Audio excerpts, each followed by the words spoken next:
Welcome to Women Finding Clarity, the podcast that ignites your inner power and guides you on a journey to uncover the boundless potential of the universe in life and in business. I'm Pascale Cook-Fernandez, your host and life transformation coach. Join me each week as we align our energies, elevate our businesses, and thrive in every aspect of life. In each episode, we dive deep into topics like the secrets of raising your vibration, crafting irresistible offers, and amplifying your impact. Whether you're a seasoned entrepreneur or just starting out, this podcast is your compass to navigate the realms of limitless success. If you are ready to align your energy, elevate your business, and truly thrive, subscribe to Women Finding Clarity now and get ready to embark on a life-changing journey. Until next time, stay empowered and keep seeking clarity. And remember, the universe is abundant and success is your birthright. Let's align, elevate, and thrive together, one conversation at a time. Hello, and welcome to Women Finding Clarity. I'm your host, Pascale Cook-Fernandez.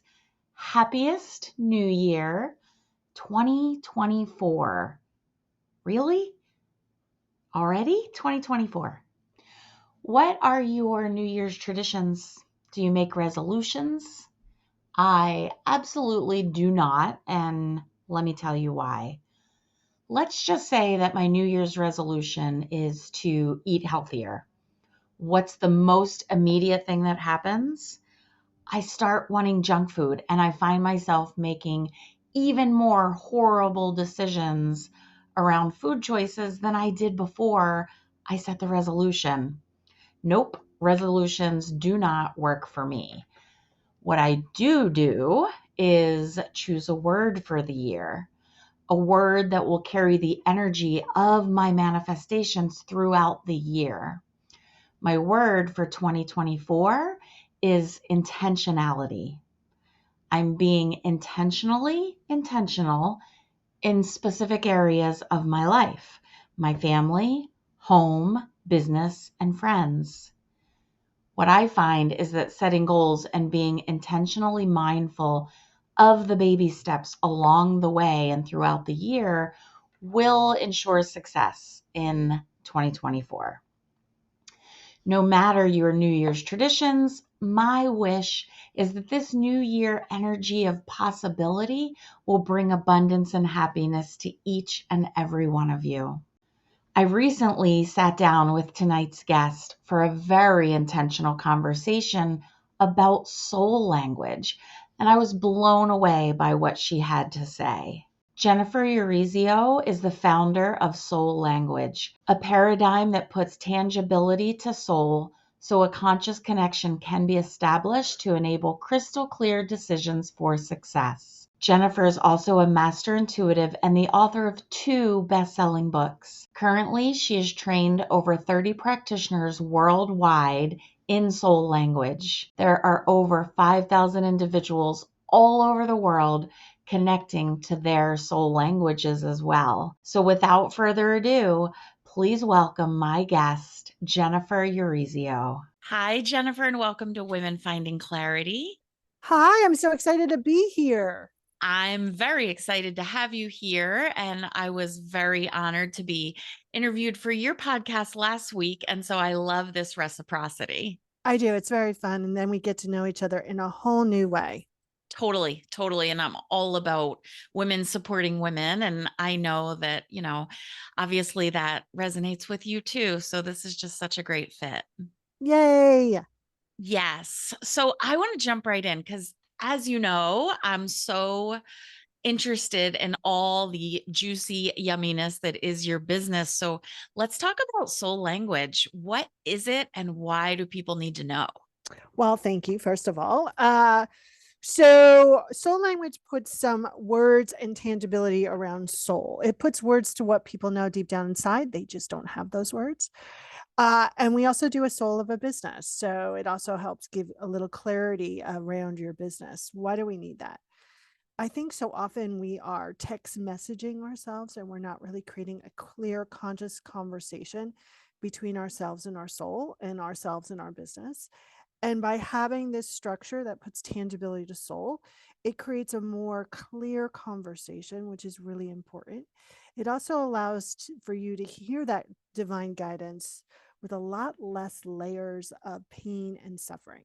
We're always going to hear our soul through our humanness because we're human. I'm sorry, I just had this little image of a little Martian in my head for a second, right? But we're always going to hear that.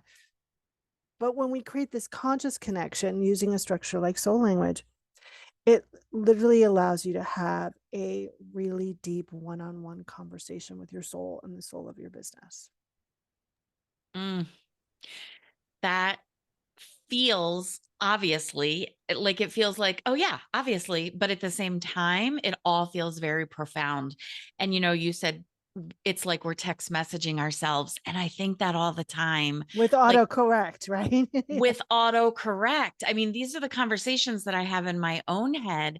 And it's to the point we're so used to this text messaging that if I go to leave a voicemail or I go to voice a message, sometimes I'm like, hey, I'm so sorry I didn't get to talk to you today, exclamation point.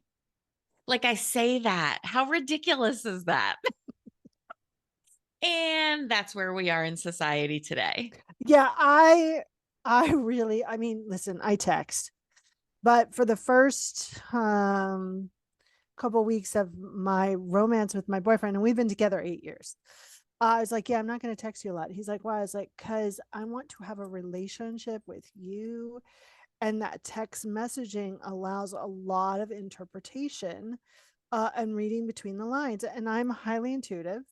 And so I can go, oh, I think he means this. And no, you can't date what you think or what you can see intuitively with a person. You have to date with what they're expressing. And so people can really do good text, right? And not really do good conversation. So it's really allowing that kind of really sacred practice of having that conversation with your part of divinity, which is your soul, and really receiving guidance and then evolving and working out all of the ego on crack thing that's going to keep you in the illusion of safety rather than you actually receiving what you want. Yeah. Yeah. Oof. So tell me, put language to it for us. What is your soul? Well, for me, I believe your soul is your essential nature, that part of you that is whole and complete, that is timeless and endless, and is your part of the divinity. So when we go back to the big goo in the sky, right? Silly human words, right? Our piece or drop of the ocean goes back to the big ocean. Our soul is that individual drop of that big ocean. And what drives me crazy is when people go, my soul is crying, and I'm like, no, it's your humanness. You're feeling the divide between your human and your soul. Your soul is whole and complete. It it it just is all is. It doesn't have the judgment that our humanness has. It doesn't put things in boxes. It doesn't go right or wrong. And it wants us to experience, or we want to experience, uh really bliss and joy and abundance and love. And when we're not, it wants us to understand that that is not because we suck. It's just a blip, or this is just what happens on this planet. It's not all moonbeams and sunshine. That's right. Because that's the dimension that we're living in. We're in a 3D physical dimension, and the soul is energetics. Yeah. And And those are technically, completely different. we're in a 4D world because the fourth dimension is time, Mm, right? yeah, And I think people always do the not enough around time, not enough, blah, blah, blah. And it creates this wonky way of utilizing your God goo to create what you want. I love that. You're God goo. I love everything about this conversation. And so, how do you then take what feels very esoteric and woo and all the things and put that into your business? How do you use soul language in your business? So I have warrior energy. So if it's not integrated in my everyday life, if it's not tangible, it doesn't work for me. Right. So I think, you know, everyone's, I've never ever used the word woo when describing me at all, because I'm like, what are you talking about? This is as tangible to me as the desk, right? How you utilize that in your everyday world is simple with this one question. Am I speaking from my essential nature, or am I speaking from pain and programming? And if you do that one tangible step, your life will evolve like you cannot believe. With understanding your soul languages, I can give a one liner to every soul on this planet and every business soul. So, my one liner is I create balance for myself and others through love, integrity, and courage. And people go, oh, I like that. I want that. Right. That's kind of tangible, but it's not. So, it allows you to really kind of utilize words to bring the esoteric into form. And that's what we do with manifestation anyway, right? Everything's already been created by the time we can even think about it. And our job is to keep focusing on it so it becomes more heavy, more tangible. So you can utilize it from your soul language definitions, anywhere from creating your elevator speech to utilizing words in your definition for your marketing, right? Or to really sit down and go, here's what I'm looking for, and here are the people I want to attract. These are the characteristics I require for relationships to be harmonious and easy. That was juicy and meaty and fabulous. And so I want to go back and talk about the words for a moment, right? Because words aren't just words ever. Nope, they And all have a so, vibration. exactly, exactly. And so we need to be conscious of the language we're using because the words that we're using are what create our world. Yeah. And so let's chat about that for a moment. Like what does that look like when you're sitting down with a client? How do you bring in that conversation and what does that conversation look like? That's a very big question. Yeah. Yeah, and I love it because I love big questions. I always focus on with a client, like, okay, let's take one of my soul languages. So, one of my soul languages, my soulful personality language or energy of soul, is called Graceful Warrior. My soul prefers to go through life action, courage, and grace. Okay. Internally, and externally, if I'm not conscious, meaning acting from a place of wholeness and completeness, I can make war with everything. I've crashed cars. I mean, literally, I turned my bug into a paperweight at one point because I was making war. So when we're looking at a person's soul languages, if I was talking to myself, I'd be like, okay, where am I making war? What am I angry about? Because anger is for me a signal of two things. One, there's something in my life that I feel like I'm out of integrity, which is my one of my other soul languages called teacher of integrity, or I'm making war. So I sit down and go, okay, why am I making war? What am I angry about? What do I feel like I'm not getting? Right. And from there, once I understand the problem, I can start to be in the energy of the solution. And so with a client, say a client is a pioneer, which is a mission language, and they're like, well, I can't get anything I want. And, I'm not getting any new clients and no one's buying anything. And I would say, okay, so what are you focusing on? Because pioneers tend to forge new roads if they're conscious. If they're unconscious, it's like squirrel. They create a million different things that nothing solidifies. I mean, and that's just on a surface level. So those are some of the engaging conversations I would have with a client. I would also give them their one liner and ask them if they're being and doing that every day. If they're not being and doing that every day, they're going to create struggle. Because here's the thing, it all starts at home. We're all on our own channel. And I think people forget that. And I think they, especially masters of service, who was my client, they they want to be of service to the world. But if you're not including yourself in the service agreement, you're not creating what you want. And so those are some of the in-depth conversations I have with clients. I love this idea of if you're not creating a service agreement with yourself, because we talk, it's almost cliche, you have to put your own oxygen mask on first. Yeah. You have to you can't pour from an empty cup, right? But the way you just put that into words gives it a whole different meaning. It just feels more complete. Yeah. Yeah. Yeah. I felt like you were going to say something And else. I felt like you were going to say something. You go, it's your show. No, honey, you are here today, so that makes it your show. So, are all your clients, when they come to you, do they all relate to this? Um, I don't want to say this feeling of soul or this idea of soul, because I don't feel like it's an idea or a belief. I just feel like it is. But do they all feel connected to that? Or do you have to do a lot of explaining around that? So if I am really aligned with my work, I'm really aligned with my mission and purpose. So I might have to explain what muscle testing is and that's how we identify a person's soul language is. But I don't have to explain what soul is. I might have to explain what my belief around soul is, but they have a feeling of divinity and their essential nature and all of that. Um, when I first started, I was talking to the wrong crowd, so to speak.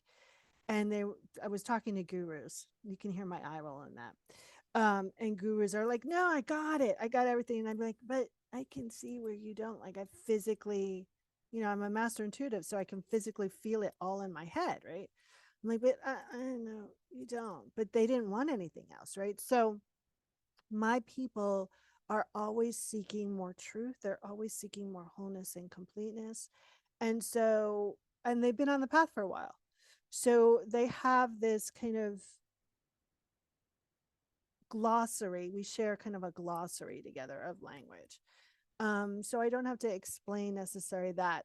I have done sessions where people are like, I don't know what you're talking about, but I think I can feel it inside, right? So they might not have that language yet, but they're unaware or they're not being fully conscious of their own inner workings yet, because once you explain it, they're like, oh my God, yeah, I get that now. Like I can feel it.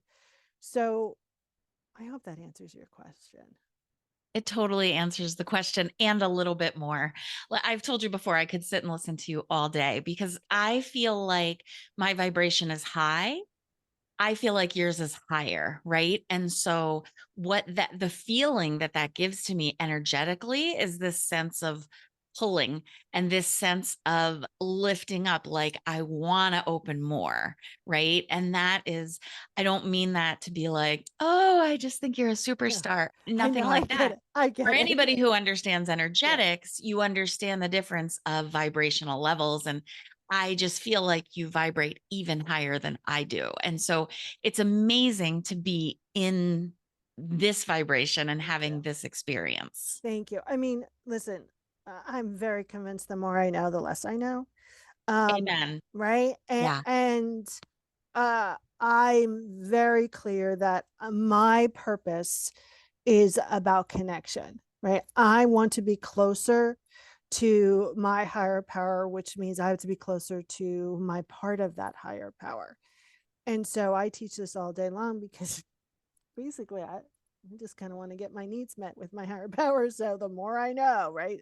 The more I teach it, the more I understand it, the more we engage in conversation. And I also think that it's really important to keep that energetic alignment. I think a lot of people don't keep their energetic alignment. So, you know, especially empaths, right? Somebody comes along and like they're sponging up those other people's feelings, and that goes woo with the energy. I do a lot of work about being grounded and keeping that energetic alignment for myself because I'm such an empath. Um, Sorry, I'm laughing. Because when I was younger, I would go in a casino and I would want to play like 85 million machines all at once. And I'd be like, oh, that's why that happens. Now I get it. Right. So it's really about coming from a place of, I just want to be more whole and complete. And if I believe I'm whole and complete, even a little, then I have to believe you're whole and complete and I have to treat you that way. Yeah. Yeah.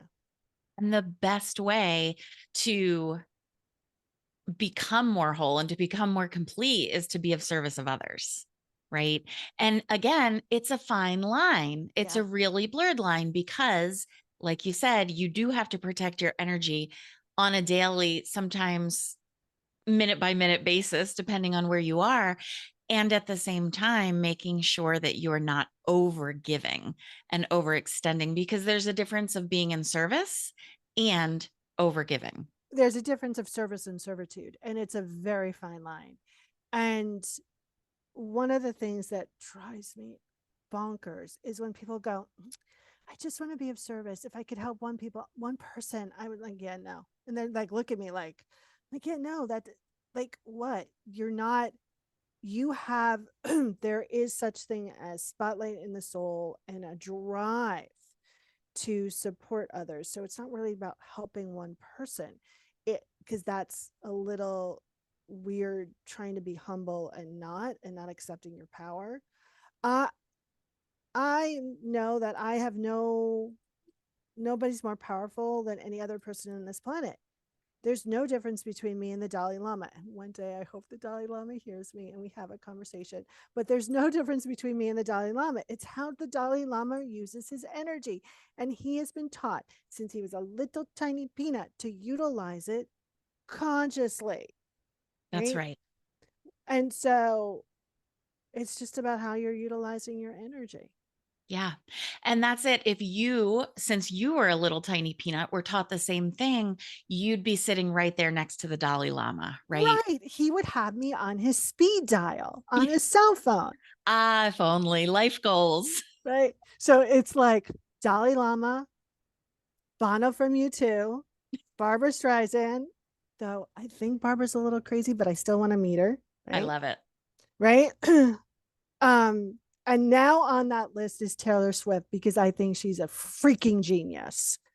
Like, Well, and I'm going to add to that list and say pink. oh yeah, she's been on it too. So, Oh, yeah. but I've said Pink so much and I don't think she's responding yet. So, but I'm gonna keep saying it. I love it. Yeah. There's so much. And that's interesting, isn't it? The people that we look up to, the people that we admire, for their energy, what they stand for, all the things, we want to emulate those people.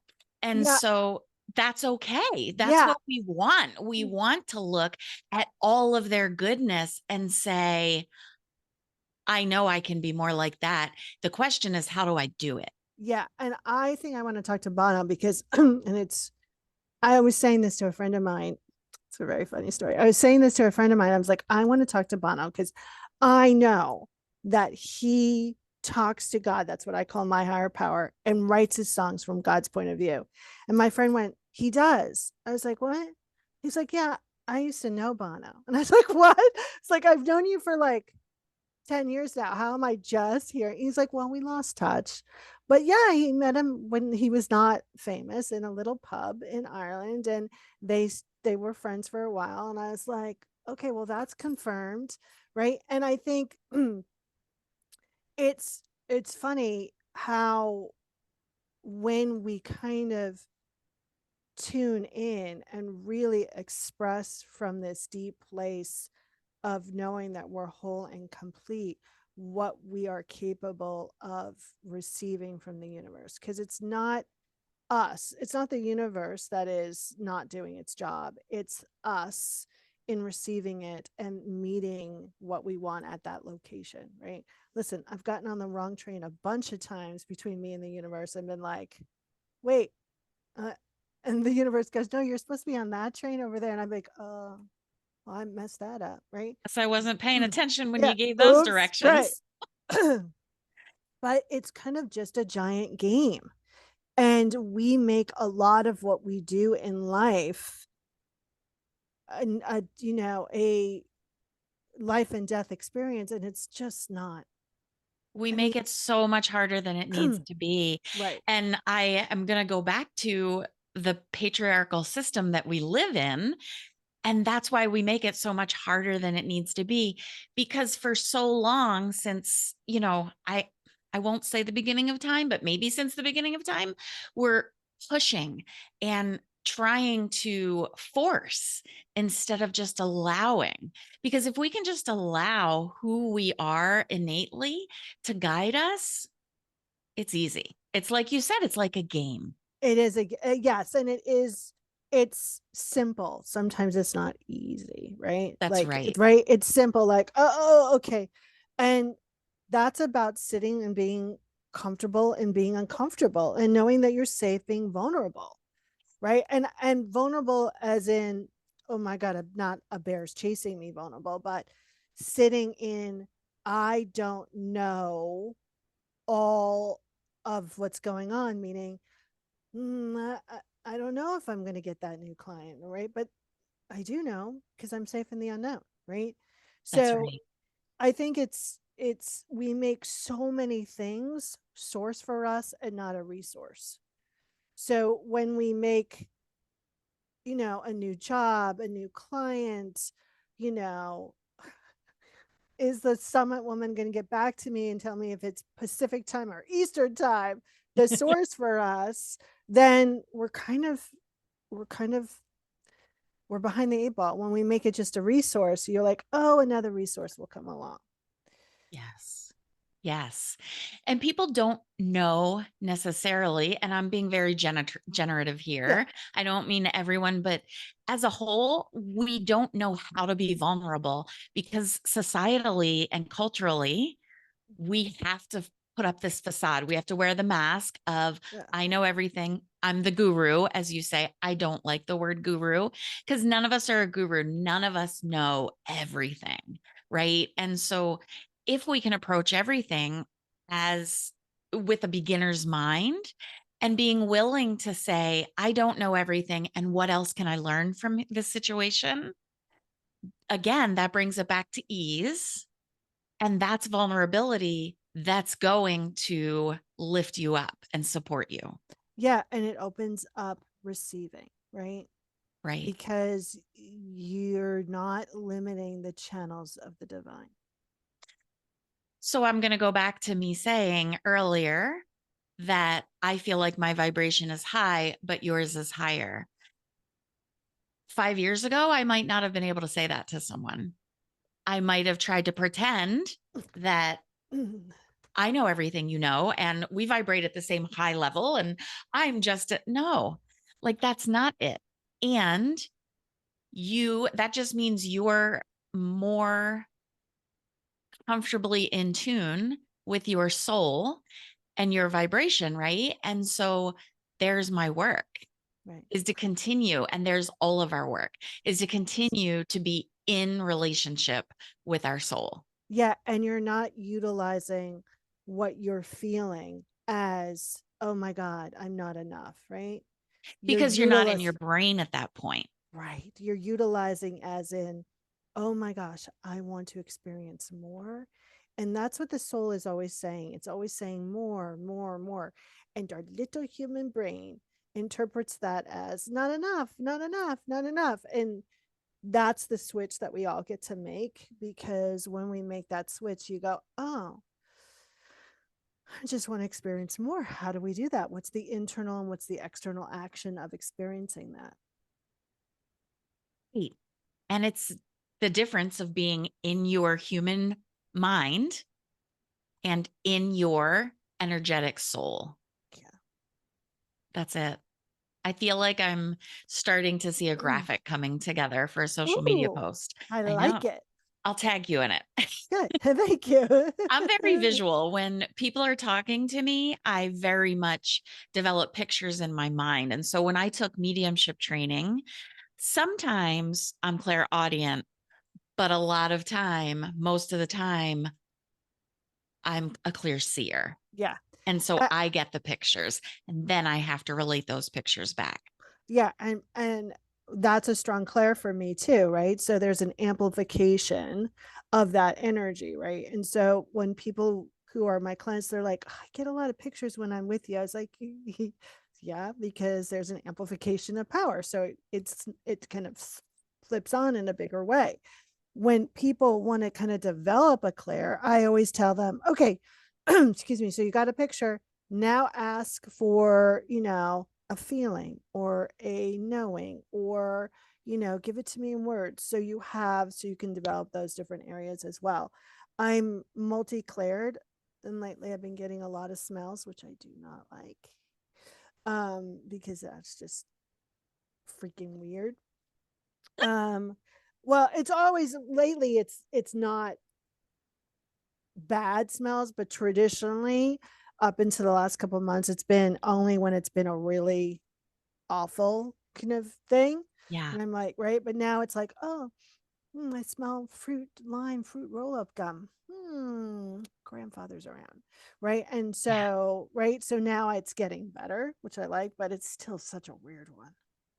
It is a weird one. I'll be honest with you. My daughter is the same. She can, smell things that no one else can smell, to the grossness of, we were out one day, we were on our way home, and she said, "Does anybody else smell dog poop?" And we were like, no, you're bizarre. And she was like, "No, I'm telling you, the dog just pooped in the floor." And we got home and there was a poop on the floor. Thing. Right. And I'm just like, oh my gosh.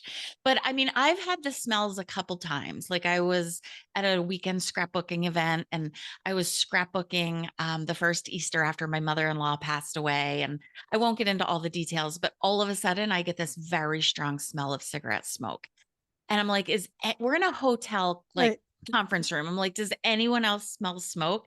And they're like, no. I said, you don't smell cigarette smoke. No, maybe it's coming through the vents. No one else smells it.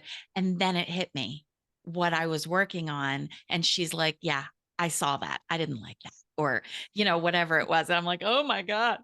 But, for me, every once in a while, the smells. But like I said, the pictures, I will hear things.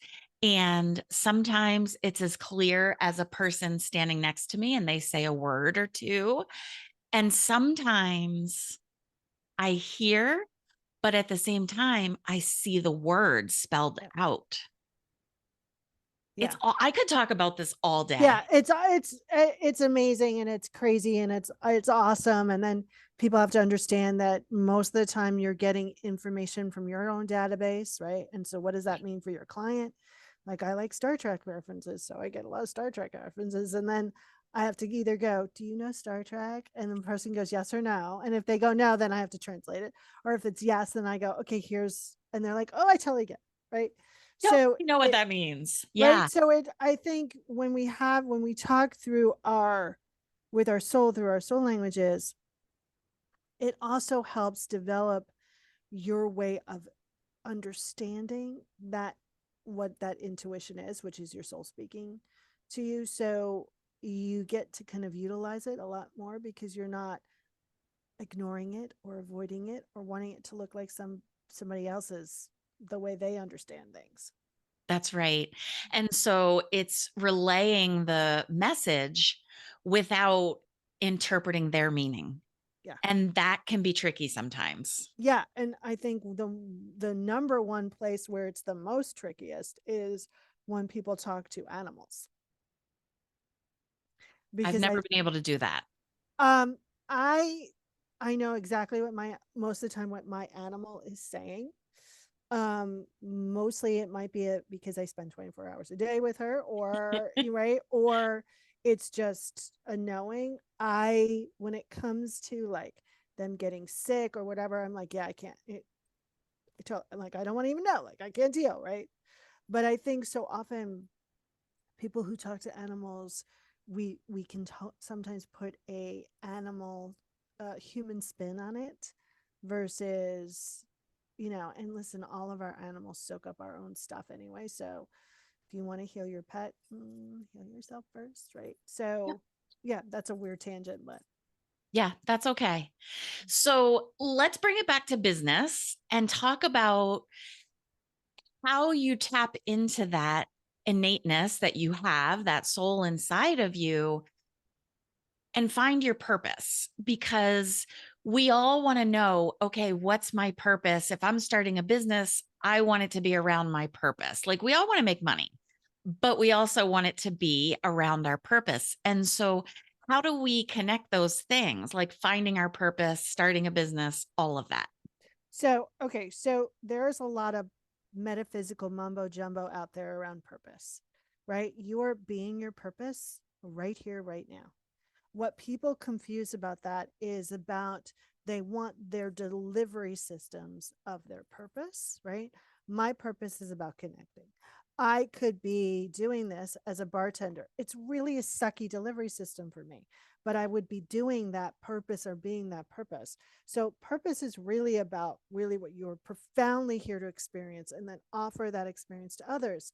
And so often, this I want to do my purpose really messes people up because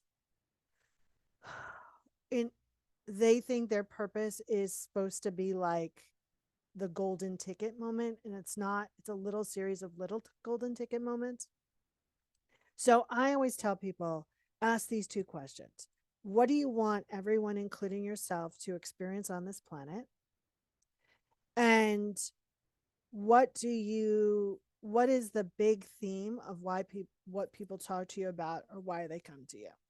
And that is going to wrap up your purpose, right? And once you kind of really accept that, then the delivery systems tend to fall into place around that purpose.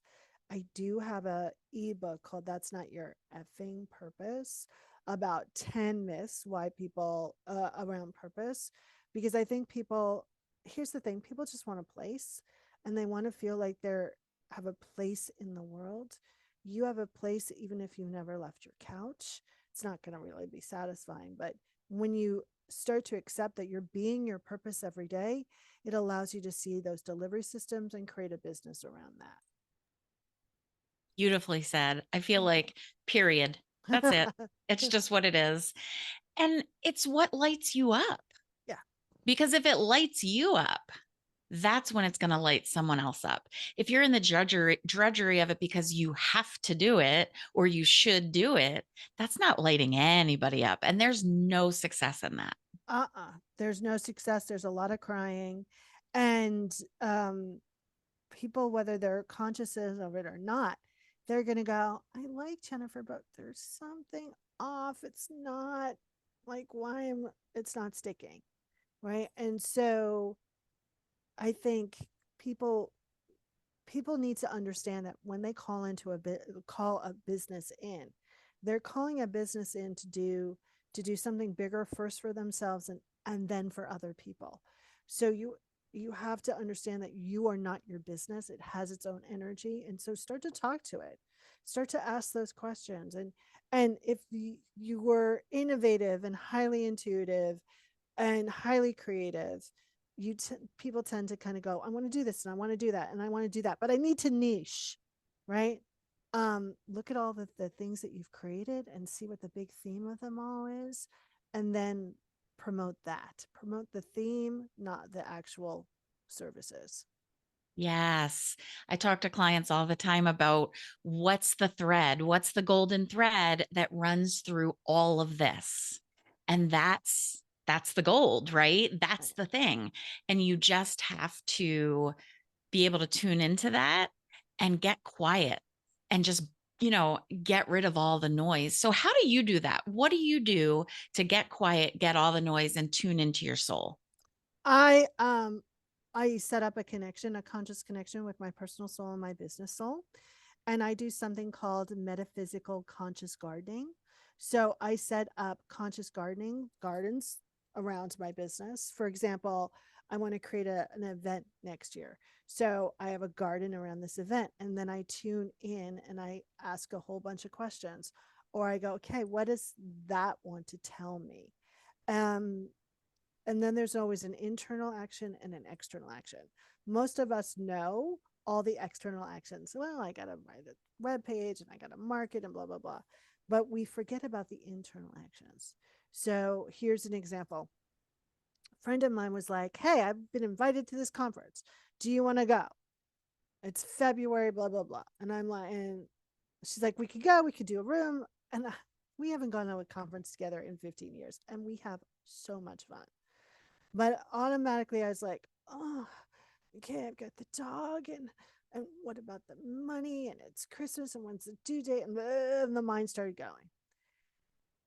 Then's the internal action. I take a deep breath and I go, okay, what do I have to accept or let go of or activate, which is turn on like a superpower or allow to see if I want to take this action, if this opportunity is for me, right? I think so often we're so busy in the doing that we're not really conscious of our internal creation process. So, yeah. So I did the internal action, which was like just coming back down, knowing it was whole and complete. And then she sent me, I was like, okay, let's do it. She's like, wait. She's like, I got to talk to the guy and maybe blah, blah, blah. So let me talk to the guy and then let me get like, I'm like, oh, okay. Like, right. So Like, I just did all this work to figure it out. right. Which was good. Right. Yeah. Because I think so often, you know, what people will do, which is a bad marketing flaw, will go, oh, you're in resistance if someone gets cranky about something. Most people don't even know if they're in resistance, if it doesn't resonate because they're in resistance about something else about that opportunity. Right. Yes. So once you clear that resistance totally, then you can go, yeah, that doesn't resonate with me. And here's how I know it doesn't resonate with me. It's like cauliflower energetically. I don't like cauliflower. I'm not like, oh my God, why don't I like cauliflower? I need to like cauliflower. No, I just don't like it. It's neutrality, right? So if it doesn't feel neutral in the not resonating, you're in resistance in some other way. That doesn't mean you have to sign up with that person. What that means is you need to clear the resistance because anyway, it's going to keep coming up. Yeah. And starting from that place of being whole and complete, we're in a society of reactivity and also FOMO, right? Yes. I'm going to this conference. Do you want to come? Oh, I don't want to miss out. Of course I want to come. Can I afford it? Can I, da, da, da? All the things. No, I'm starting from a place of being whole and complete. And so if I go, that's amazing. And if I don't go for whatever reason, that's amazing too, because I'm whole and complete without it. Beautiful. Takes Beautiful. away the FOMO, takes away the reactivity. And it's just going back to that feminine energy of allowing. Yeah. Yeah. Mm. Internal, allowing, external action, masculine. Love that. Because I always think a masculine, feminine, and mind and body. And so I love your spin of internal and external Yeah. Beautiful. Thank you. all day. I could talk to you all day. And so before we close out, is there anything that you would like to offer listeners besides 2 more hours of conversation? I have a survey, which is what's your business blind spot, which talks about what you're putting in your business. What's your business consciousness quota or BCQ? We tend to have these energy links in our business. There's four. It could be the way you feel about money, how you feel about your talents, how you feel about yourself, or how you feel about your business. So when you understand your energetic link or your business consciousness IQ, it allows you to close that gap. And when you close that gap, you allow, you're back in your zone, you're back in consciousness, you're back in the flow, and more goodness comes in. So I hope everyone takes the quiz.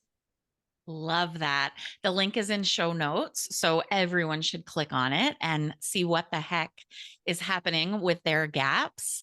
And as you were talking, I'm picturing a brain with all these little synapses. And once you close the gap, the synapse can fire again. Nice. Yeah. Yeah. Amazing. Ooh, Jennifer, thank you so much for being here. thank I'm you. definitely going to have you back again. I can't even wait for the next time. And in the meantime, we're all going to find you through your quiz. Yay. Thank you so much for being here. And thank you so much for playing with me this morning. It made my morning totally enjoyable. Did Jennifer's knowledge and wisdom absolutely blow you away? It's conversations like this that thrill me and make me fall in love with women finding clarity over and over again. Wishing you the happiest, most abundant 2024. And remember, the universe is abundant and success is your birthright. Let's align, elevate, and thrive together, one conversation at a time. Good night. Thank you for being in our Women Finding Clarity community. If you're enjoying this podcast, please consider leaving us a 5-star rating and review on your favorite listening platform and share it with someone you know so they can find clarity from the conversation as well. Remember, the universe is abundant and success is your birthright. Let's align, elevate, and thrive together, one conversation at a time. See you next week.